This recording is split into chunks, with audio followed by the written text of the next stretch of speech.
Olá pessoas, espero que estejam todos bem. Seguindo aqui a nossa série de vídeos sobre o totalitarismo, nesse vídeo nós vamos falar sobre a Itália fascista. Só para começar aqui, vamos analisar o símbolo do fascismo. A palavra fascismo vem de uma expressão latina que é fascio. Fascio é um feixe. O símbolo do fascismo é esse feixe com várias varas amarradas a um machado. Esse feixe com várias varas amarradas a um machado era um símbolo do Império Romano, que mostrava a unidade do povo romano e o machado ali a força do Império Romano. Então, a ideia é que uma dessas varas sozinhas você quebra fácil com as mãos. Várias varas juntas amarradas você não consegue quebrar. Então, essa é a ideia, de que o povo junto é mais forte, é mais difícil de derrotar. E o fascismo de Mussolini vai incorporar essa ideia, vai incorporar esse símbolo do Império Romano e essa ideia de que todos juntos são mais fortes ao seu pensamento totalitário. E a gente vai ver que não só esse símbolo, a Itália fascista vai fazer muitas referências ao Império Romano como um dos fatores de unidade do povo italiano. Então vamos entender o regime fascista. Primeiro, todos os regimes totalitários, tá? A gente vai ver a situação do país após a Primeira Guerra Mundial, porque todos eles vão se formar após a Primeira Guerra Mundial. Qual que é a situação da Itália após a Primeira Guerra Mundial? A Itália participou da guerra e vocês vão se lembrar lá, aulas de Primeira Guerra Mundial, que a Itália estava de um lado e mudou de um lado durante a guerra. Em 1917, a Itália, que era aliada da Alemanha, muda de lado para ficar com a França e com a Inglaterra. Então, a Itália termina do lado vencedor, a guerra. Mas assim como todos os países que participaram da guerra, mesmo aqueles que estavam do lado vencedor, a Itália teve enormes dívidas. Guerra é um gasto muito grande. E uma guerra mundial é um gasto maior ainda.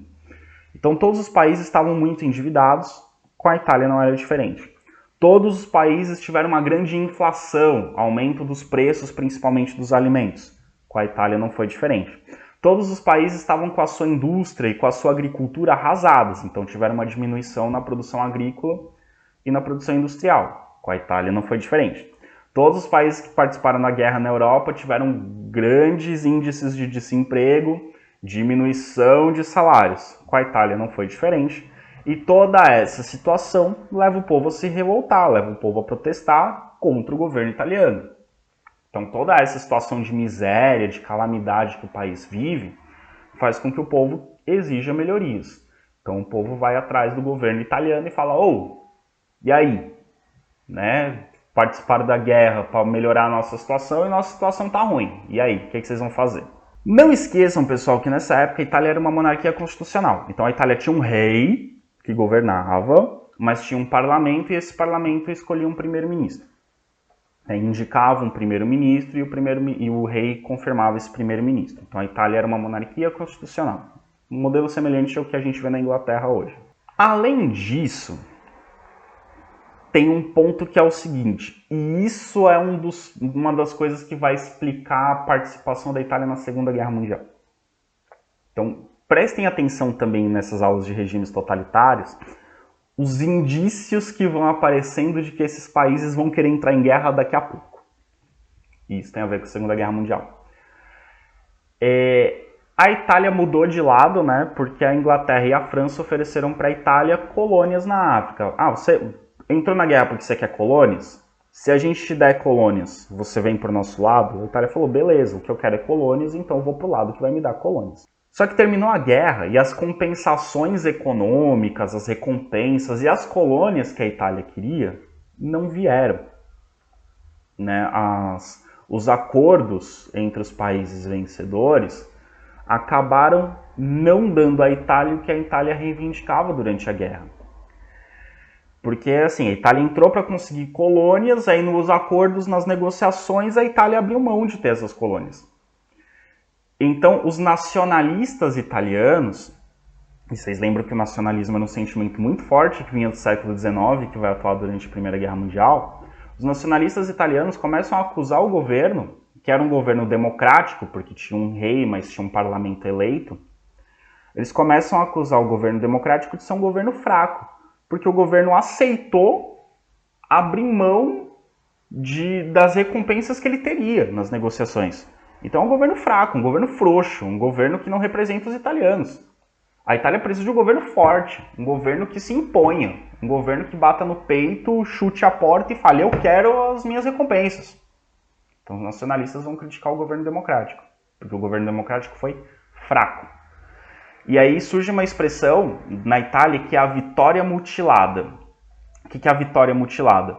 Nós vencemos, mas arrancaram da gente uma parte da nossa vitória, porque fazia parte da nossa vitória conquistar as colônias. E aí arrancaram da gente as recompensas que a gente teria com a vitória. Então a gente ganhou, mas não levou. A gente venceu, mas não ganhou nada com a vitória. Então o governo italiano, que era um governo democrático, começa a ser questionado, começa a ser taxado de fraco, de incompetente, de não conseguir as coisas, de não representar o povo. E aí as pessoas começam a ir contra o governo, começam a protestar, começam a se manifestar e o governo começa a perder apoio. É nesse contexto pós-Segunda Guerra Mundial que vai nascer o fascismo. E o fascismo tem uma história muito interessante. O Mussolini tem uma história muito interessante. Porque o Mussolini, na sua juventude, o Mussolini, ele era comunista. Ele defendia o comunismo. Só que o comunismo, desde o final do século XIX, começo do século XX, teve a primeira Internacional Socialista, teve a segunda Internacional Socialista, os partidos, né, os socialismos, os movimentos de trabalhadores pelo mundo todo. Só que o comunismo não conseguiu tomar o poder em lugar nenhum. O comunismo crescia, se espalhava pelo mundo, mas não conseguia tomar o poder em lugar nenhum. Conseguiu na União Soviética, em 1917. Mas o que acontece? O comunismo ele sempre foi visto como um movimento internacional. Lembrem-se das nossas aulas que a gente viu, quando a gente falou sobre Marx. Inclusive nas aulas de Revolução Russa eu cito isso de novo, né? Que a estratégia do comunismo era ser internacional, era trabalhadores do mundo univos. Então a ideia do comunismo era ser internacional. E o único lugar em que o comunismo dá certo, toma o poder e forma um governo, é na União Soviética. Só que o comunismo toma o poder na União Soviética, ali em 1917, e entra numa guerra civil. Nesse contexto aqui que a gente está, a União Soviética está numa guerra civil. O comunismo ainda não deu certo, o comunismo ainda não venceu. Então os comunistas pela Europa, muitos deles começam a se desencantar com o comunismo. Cara, é para ser um projeto internacional, os trabalhadores do mundo inteiro estão lutando pela revolução e ela não está acontecendo. Então muitos comunistas começam a defender um novo tipo de socialismo. E aí que vem o argumento que a galera usa para falar que o nazismo e o fascismo são de esquerda. Eles começam a pensar um novo tipo de socialismo, diferente do comunismo. O comunismo quer ser internacional. Então eles pensam agora não num socialismo internacional, mas num socialismo nacional. E aí surge a expressão nacional-socialismo, que vai ser o nome do partido nazista. O partido nazista, nazismo é a abreviação de nacional-socialismo. Só que esse nacional-socialismo, aos poucos, ele vai deixando de ser um movimento de esquerda. Ele não defende mais o controle do Estado sobre a economia, estatização. Ele começa a pegar pensamentos e pautas mais à direita. E aí na Itália, o nacionalsocialismo italiano vai dar origem ao fascismo. Ele se torna um movimento de direita. O desencanto com o pensamento de esquerda faz o movimento se tornar um movimento de direita. Na Alemanha, o nome nacionalsocialismo também tem a ver com isso. Porque aí deixa de ser um socialismo nacional, passa a ser um socialismo nacionalista. E o nacionalismo é um pensamento de direita. E aí deixa de ser propriamente socialismo. A palavra social ou socialismo nesse contexto, aí no início do século XX, ela já não se refere ao socialismo de esquerda. As palavras social e socialismo, elas passam a significar um pensamento voltado às vontades das classes trabalhadoras. Então, o que os trabalhadores querem? Então, os partidos políticos que queriam atender às reivindicações dos trabalhadores colocam as palavras social e socialismo no seu nome. mesmo sendo de direita. E esse é exatamente o caso do nacionalsocialismo na Alemanha. Então, o Partido Alemão Nacional Socialista, ou Partido Nacional Socialista Alemão, ele não é socialista. Ele é um partido nacionalista com um pensamento voltado aos trabalhadores. Mas ele é de direita, ele não é de esquerda. Se essa explicação não ficou muito clara, vocês me mandam as dúvidas e eu tento fazer um aprofundamento dessa explicação em outro momento. Então, voltando para a Itália. Então, o percurso do Mussolini é esse. Ele era um comunista na juventude e ele dá origem ao fascismo. E qual que é o contexto do surgimento do fascismo? Tensão social e crise econômica pós Primeira Guerra Mundial. O povo está insatisfeito com os resultados da guerra, a guerra não trouxe os resultados esperados, o povo está insatisfeito com o governo democrático. E aí, em 1919, o Benito Mussolini ele cria um grupo, ou um conjunto de grupos paramilitares. O que é um grupo paramilitar? É um exército não oficial. São pessoas que se armam, formam tropas, mas não é o exército do governo. Isso é um grupo paramilitar. São militares que não são militares oficiais. E esse grupo de paramilitares era conhecido como camisas negras, porque eles usavam camisas pretas. E aí, como eu citei no vídeo anterior, né, virou o uniforme da seleção italiana durante a Copa de 34. Esses grupos paramilitares dos camisas negras, que eram grupos assim, que eles andavam armados pela Itália em protestos e intimidando pessoas. Era bem, assim, uma coisa bem do mal, assim. São uns caras bem temíveis, assim. E esses grupos paramilitares, os camisas negras, vão formar o Partido Fascista Italiano. Como eu expliquei lá no primeiro slide, vem do fascio, que é o feixe de varas do Império Romano. E é um grupo que tem um nacionalismo extremado. Então percebam, o Mussolini ele sai do internacionalismo comunista para ir para o nacionalismo de extrema-direita. É um nacionalismo extremado. O que é um nacionalismo extremado? Tudo que é italiano é bom, tudo que não é italiano é ruim. O italiano é legal, o que não é italiano não é bom.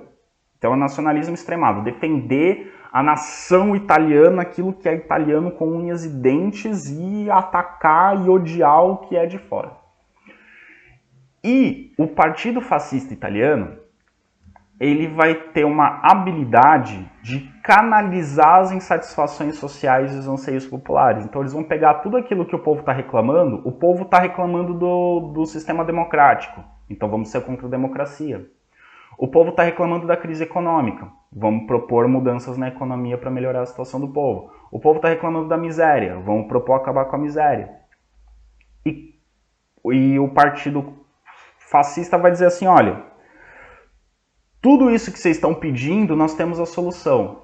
Qual que é a solução? Um governo forte, já que o governo democrático era fraco, um governo forte e uma exaltação e valorização da pátria e do Estado. A gente precisa ter um governo forte, a gente precisa que vocês confiem nesse governo, que vocês obedeçam a esse governo, e a gente vai, para mostrar que vocês fazem parte desse povo e que vai obedecer esse governo, vamos mostrar para vocês a nossa origem italiana, a nossa força como italianos. Porque, afinal de contas, nós vivemos no território que era o território do Império Romano. A nossa capital era a capital do Império Romano. E o Império Romano era muito forte. Então nós somos fortes. O Império Romano conquistou o mundo. Por que nós não podemos conquistar o mundo? O Império Romano foi um império próspero, foi um império poderoso, foi um império com governantes fortes, um império que não aceitava se submeter à vontade dos outros. E nós vamos recuperar isso, porque nós somos italianos, somos descendentes do Império Romano, nós somos fortes, nós não baixamos a cabeça para a Itália, aliás, nós não baixamos a cabeça para a Inglaterra, não baixamos a cabeça para a França, não baixamos a cabeça para os Estados Unidos, não baixamos a cabeça para ninguém que quer tirar de nós aquilo que nos é de direito. Esse é o discurso do fascismo italiano. Percebam que é um discurso que cola. O italiano que está lá sofrendo com desemprego vê esse discurso e fala, meu, é isso aí. Mussolini no governo. Então esse é o discurso do fascismo italiano. Qual que é o programa fascista? Percebam isso, pessoal. Tanto o fascismo quanto o nazismo, Eles chegaram ao poder de forma democrática. As pessoas votaram neles. E eles eram muito claros. Não é que eles chegaram assim com um discurso e quando chegaram no governo era outro discurso. Não. Eles tinham um programa de governo muito claro. No vídeo sobre o nazismo vocês vão ver isso também. Mas vamos concentrar aqui no fascismo. Programa de governo fascista. Supremacia do Estado sobre a sociedade. Aquilo que a gente viu lá no vídeo de introdução. O Estado controla a sociedade. Então, os italianos têm que obedecer ao Estado, ponto. Tem que obedecer ao governo. A gente vai criar um governo forte e todo mundo tem que obedecer esse governo. Segundo, limitação dos poderes do legislativo.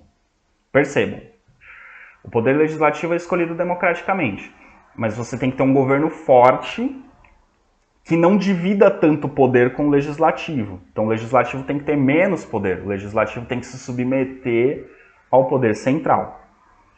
Eles são contra a democracia, contra o liberalismo e contra o comunismo. Contra a democracia. O governo democrático é frouxo e demora a tomar as decisões. E quando toma decisão ruim. Contra o liberalismo econômico. O mundo está em crise, ainda não havia tido a crise de 29, mas o liberalismo econômico estava dando sinais já de problemas na Europa. Então nós somos contra o liberalismo econômico. O Estado vai direcionar a produção, o Estado vai direcionar a economia. E são contra o comunismo. O comunismo é ateu, o comunismo é de esquerda, o comunismo é ruim que ele é internacional. Nós somos nacionalistas, então o comunismo é uma porcaria. Restabelecimento da ordem social. O que é a ordem social? Manter a sociedade como ela funciona, pegar os valores tradicionais da sociedade italiana e manter. Então uma atitude conservadora. Então manter a sociedade organizadinha, bonitinha, direitinho, funcionando. Empreender o crescimento econômico, então o Estado vai direcionar a economia para a economia crescer, já que a economia está destruída, e expansão territorial italiana. A nossa nação é grande, então nós precisamos de mais território, porque nós somos muito poderosos, nós somos muito grandes, nós somos muito ricos, então o nosso território é muito pequeno, então a gente precisa conquistar territórios, seja colônias na África, ou por que não territórios no continente europeu, pegar alguns territórios aí, perto das nossas fronteiras, dos países vizinhos, por que não? Então esse é o programa fascista. E percebam que esse programa era aberto, era claro. Quem votou no Partido Fascista sabia que o Partido Fascista defendia isso, tá? Eu falei que o Partido Fascista chegou no poder democraticamente, mas é mais ou menos, tá? Eles elegeram muitos deputados, mas não elegeram a maioria. Vamos ver isso no próximo slide. Como que o fascismo chegou ao poder? Em 1921, a Itália teve eleições para o parlamento. E os fascistas conseguiram eleger 35 deputados, entre esses deputados estava Benito Mussolini. Só que os socialistas elegeram 156 deputados, a maioria. E o partido que tem a maioria no parlamento indica o primeiro-ministro, quem forma o governo. Num regime parlamentar, numa monarquia parlamentar, o partido que tem a maioria indica o primeiro-ministro e o primeiro-ministro compõe o ministério. Então o governo italiano seria um governo socialista. Só que os fascistas têm duas características. Primeiro, ele tem algumas características, né? Primeiro, eles não são democráticos, então eles não são muito de aceitar o resultado de urna. Segundo, eles não gostam dos comunistas. Terceiro, eles são tanto quanto violentos. Eles gostam de impor suas ideias à força.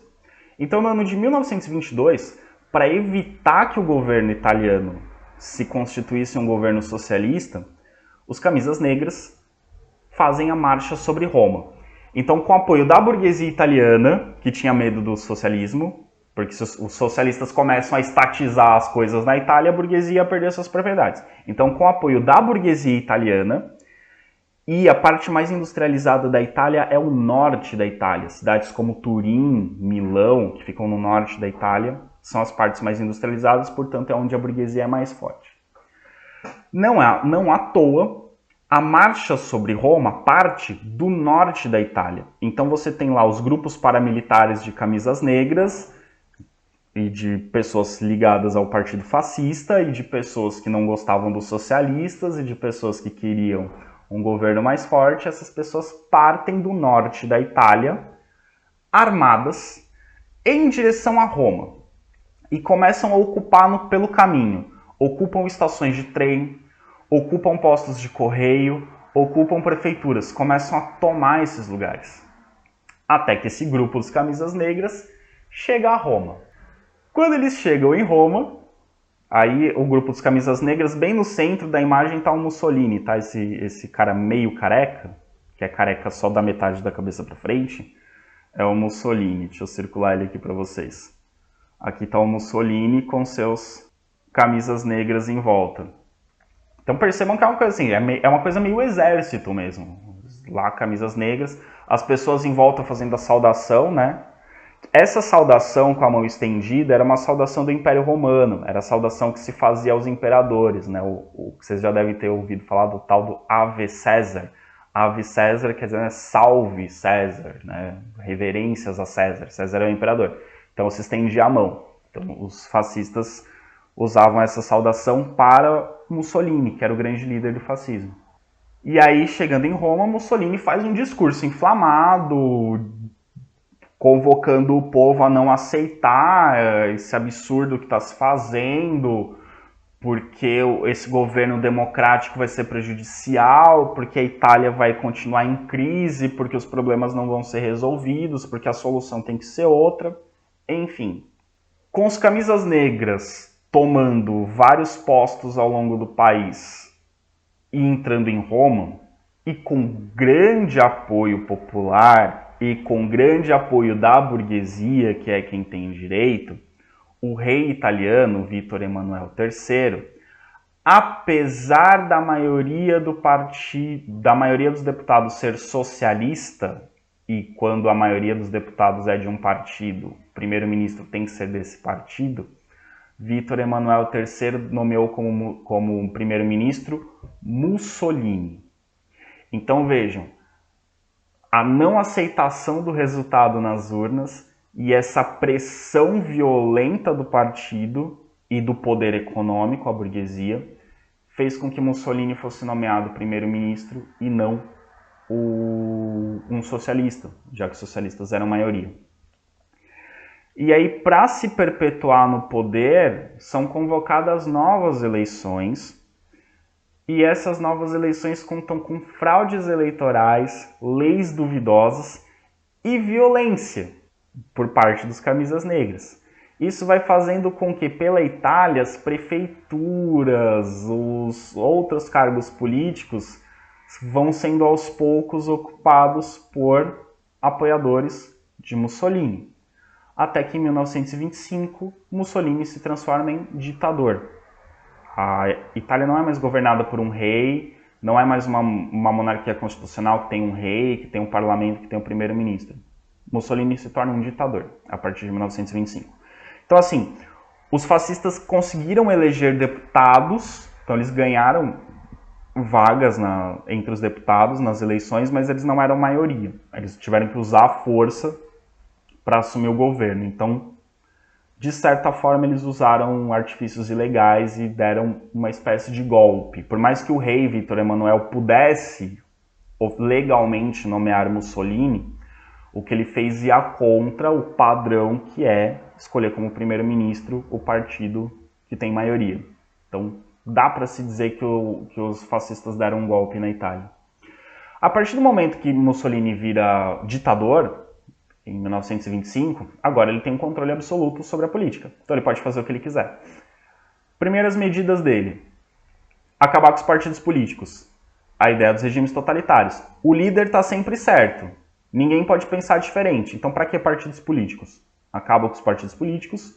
Censura os jornais. Ninguém pode criticar Mussolini, ninguém pode publicar nada que discorde ou que desagrade o governo fascista. Então censura os jornais. E são concedidos plenos poderes a Mussolini. O que quer dizer plenos poderes? Ele pode fazer o que ele quiser. Ele pode criar leis, ele pode mudar leis, ele pode, enfim, tomar as decisões conforme ele achar melhor. Então ele tem plenos poderes. Ele pode dissolver a Assembleia Legislativa, ele pode convocar novas eleições, ele pode fazer o que ele quiser. E aí nós temos agora Benito Mussolini, com seu terninho, como o grande líder da Itália. Mas o Mussolini ele não vai usar muito terninho. O Mussolini ele vai preferir nos seus discursos, nas suas aparições públicas, se vestir como um militar, para mostrar o poder que ele tem.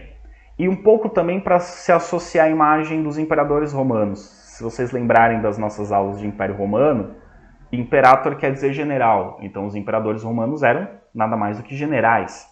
Então ele sempre vai se vestir como um militar, ou na maioria das vezes ele vai se apresentar com trajes militares, o Mussolini.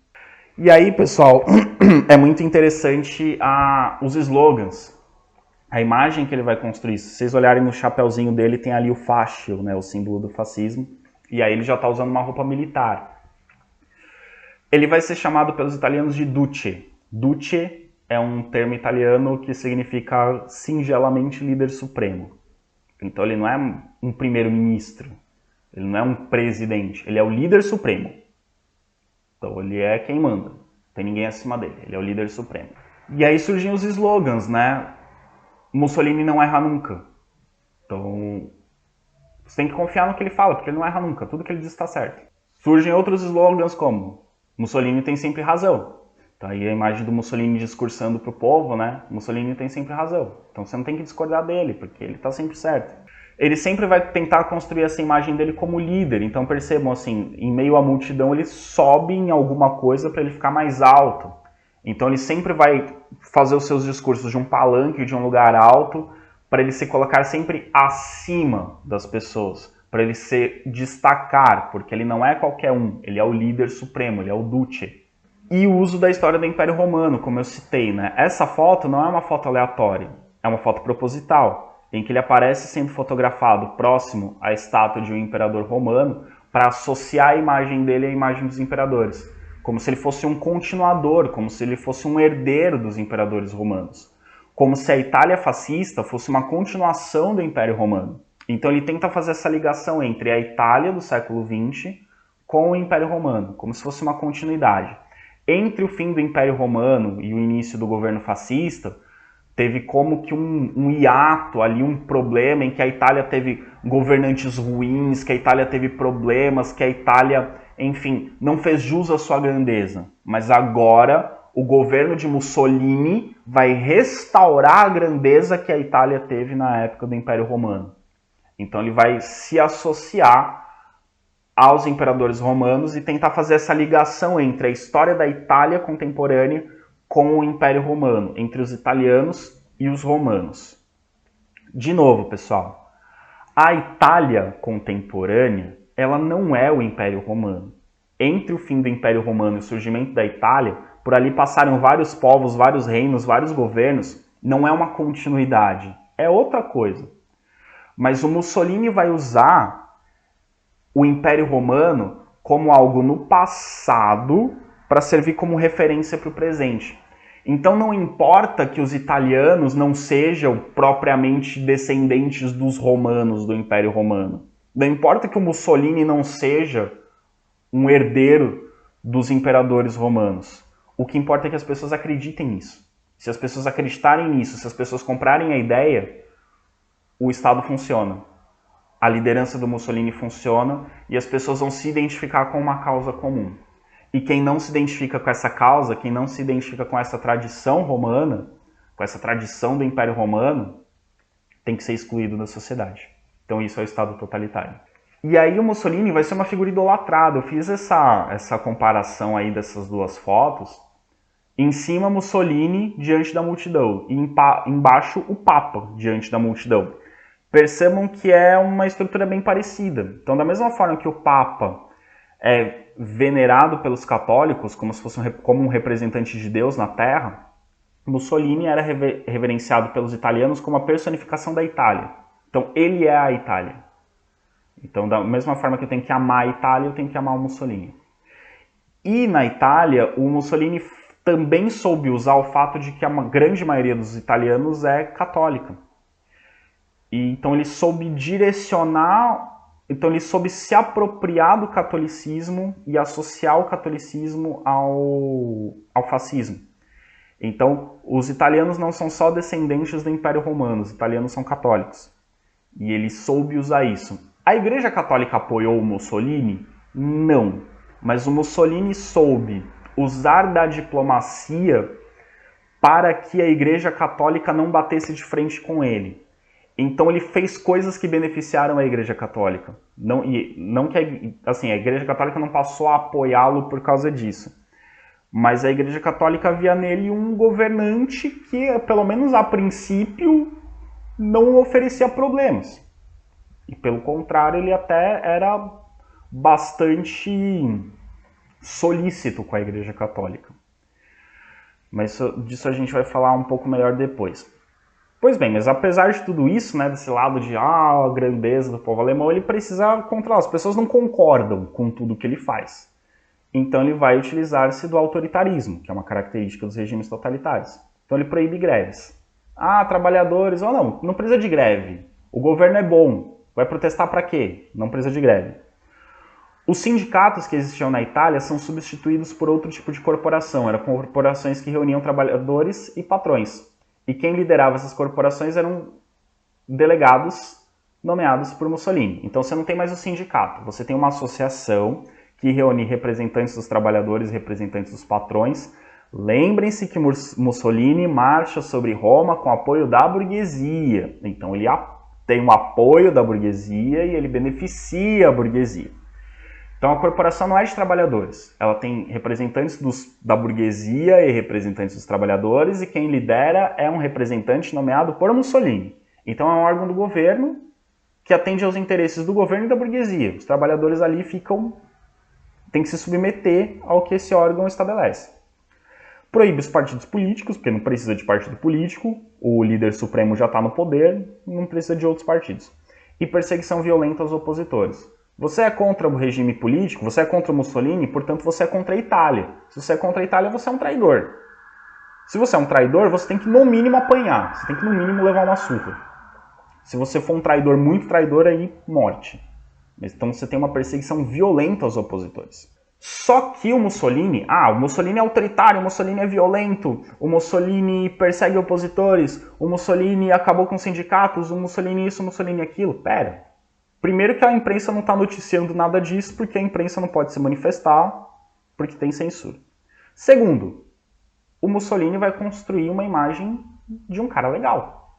Ele é o Duce, ele não erra nunca. Então ele vai criar uma legislação trabalhista. Sim, ele vai criar vários direitos para os trabalhadores. Então, apesar dele acabar com os sindicatos, no mesmo movimento que ele acaba com os sindicatos, ele cria uma legislação trabalhista que sim melhora as condições de trabalho dos trabalhadores. Amplia direitos e melhora as condições de trabalho. Então isso é o jeito dele falar para os trabalhadores: eu defendo vocês. Mas você acabou com o sindicato. Não, acabei com o sindicato porque agora não precisa mais de sindicato. Olha o tanto de benefício que eu trouxe para vocês. Crescimento industrial. Sim, a indústria italiana cresceu. Sim, a economia italiana se recuperou. Isso é uma característica dos totalitarismos, tá? Tanto o fascismo, quanto o nazismo, quanto o stalinismo fizeram as economias de seus respectivos países crescerem. Mas a que custo, né? Muita gente morreu injustamente para que essas economias crescessem. Mas, enfim. Geração de empregos. Sim, um dos problemas da Itália após a Primeira Guerra Mundial era o desemprego. Olha emprego para todo mundo aí. Então o emprego cresceu na Itália. Ele diminuiu o analfabetismo. Ele ampliou a educação na Itália. Aumentou o número de vagas nas escolas. Diminuiu o analfabetismo. E diminuiu a criminalidade. Então, a polícia era muito violenta, mas diminuiu a criminalidade. Então olha aí, que bom que é o governo do Mussolini. Direitos para os trabalhadores, crescimento na economia, emprego, educação, segurança e o golpe de mestre do Mussolini.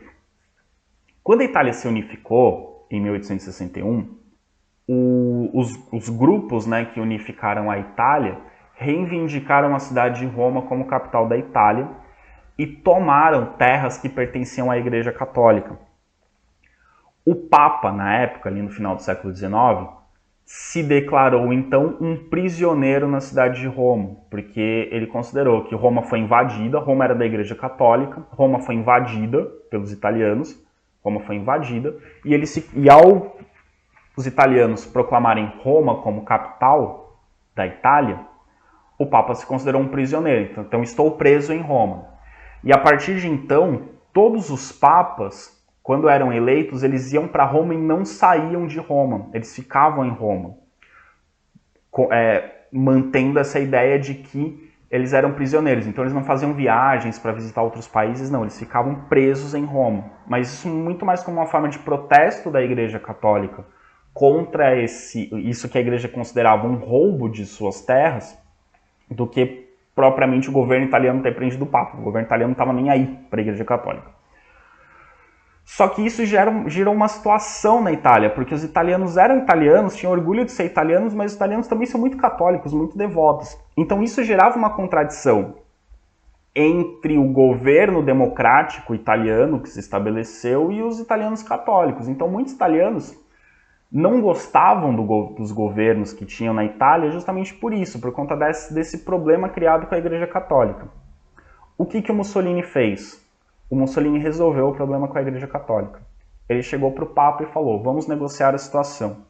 Eu quero Roma como capital da Itália, porque afinal de contas nós somos descendentes do Império Romano, então faz todo sentido que Roma seja a nossa capital. Mas eu também entendo que Roma é a capital da Igreja Católica, é a sede da Igreja Católica. Então vamos fazer o seguinte, Roma segue sendo capital da Itália, eu continuo governando a Itália daqui de Roma, certo, Papa? E onde está a parte aí, a sede da Igreja Católica, que é o bairro do Vaticano, que é onde está a sede da Igreja Católica, né?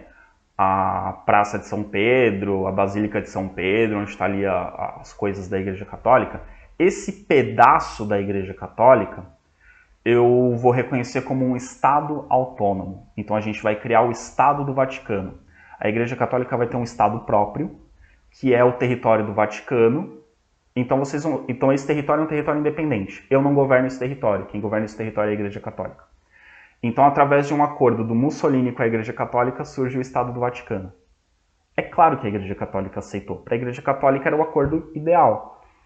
Todas as propriedades, tudo que era da Igreja Católica, passava a ser da Igreja Católica, e a Igreja Católica tinha autonomia administrativa sobre aquela região, sobre aquele território. Então, o impasse de quem é Roma, se é da Igreja ou se é da Itália, foi resolvido por Mussolini. Então, Roma é a capital da Itália, mas a parte de Roma que pertence à Igreja Católica vira um Estado independente. E não só isso. Mussolini proclama o catolicismo como religião oficial do Estado fascista. Então ele associa o fascismo ao catolicismo. Ele fala, se você é fascista, você tem que ser católico também. Por mais que a gente pare para pensar e é contraditório um católico ser fascista, Mussolini fez essa associação. Você é católico, se você é fascista, você é católico. Nem todo católico concordava com o fascismo, tá? Aliás, muitos católicos foram perseguidos pelo fascismo justamente por discordar do fascismo. Mas se você é fascista, você tem que ser católico. E aí os italianos católicos vão amar ainda mais o Mussolini. Olha lá, ele acabou com a briga com o Papa. Agora o Papa não é mais prisioneiro em Roma. Ele gosta da Igreja Católica. Ele não só gosta da Igreja Católica, ele é católico. Olha só, ele transformou o catolicismo em religião oficial da Itália. As outras religiões passam a ser perseguidas, mas isso não vem ao caso. Olha como Mussolini é legal. Além de ser amigo dos trabalhadores por conta da legislação trabalhista, além de ser amigo dos mais pobres por gerar empregos, além de diminuir o analfabetismo e a criminalidade, além de ajudar a burguesia com o crescimento industrial, ele é santo, porque ele é católico, porque ele fez o acordo com o Papa. Então Mussolini ele consegue usar determinadas medidas para ampliar a sua popularidade. Então ele vai ter grande apoio popular.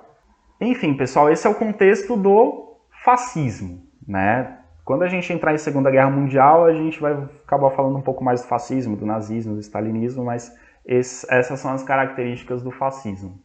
Próximo vídeo, já dei um spoiler ali sem querer, Alemanha nazista. Até o próximo vídeo, pessoal.